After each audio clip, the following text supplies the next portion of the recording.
બિલ્ડિંગમાં ભીષણ આગ લાગતા 36 લોકોના મોત. તો હોંગકોંગના એક હાઉસિંગ કોમ્પ્લેક્સમાં એક બહુમાળી એપાર્ટમેન્ટ બિલ્ડિંગમાં આગ લાગી હતી કે જેમાં 36 લોકો માર્યા ગયા અને કેટલાક અન્ય ફસાયા હોવાની ઘટના સામે આવી. શહેરની ફાયર સર્વિસે બુધવારે જાહેરાત કરી.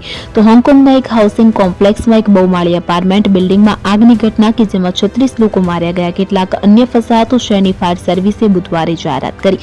અધિકારીઓએ જણાવ્યું કે 9 લોકોની ઘટના સ્થળે જ મૃત જાહેર કરવામાં આવ્યા હતા. 4 અન્ય લોકોને હોસ્પિટલમાં લઈ જવામાં આવ્યા બાદ મૃત્યુ પામ્યા હોવાની પુષ્ટિ મળી હતી અને મૃત્યુઆંક વધી ગયો છે અને ઓછામાં ઓછા 15 અન્ય ઘાયલ થયા હતા. લગભગ 700 લોકોને કામચલાઉ આશ્રય સ્થાનોમાં ખસેડવામાં આવ્યા છે. હાઉસિંગ કોમ્પ્લેક્સમાં 2000 એપાર્ટમેન્ટ રેકોર્ડ્સ દર્શાવે છે અને હાઉસિંગ કોમ્પ્લેક્સમાં 8 બ્લોક હતા જેમાં આશરે 2000 એપાર્ટમેન્ટ હતા જેમાં આશરે 4800 લોકો રહેતા હતા. વિશાળ આગમાંથી જ્વાળાઓ અને જાડા ધુમાડા ઝડપથી વાસના પાલખ અને બાંધકામ જાળીમાં ફેલાઈ ગયા હતા કે જે હાઉસિંગ કોમ્પ્લેક્સની બહાર ઉભા કરવામાં આવ્યા હતા. ઘટના સ્થળના વિડીયોમાં ઘણી ઇમારતો એકબીજાની નજીક સળગતી દેખાઈ હતી અને રાત્રિ સુધીમાં ઘણા એપાર્ટમેન્ટની બારીઓમાંથી જ્વાળાઓ અને ધુમાડો નીકળતો હતો.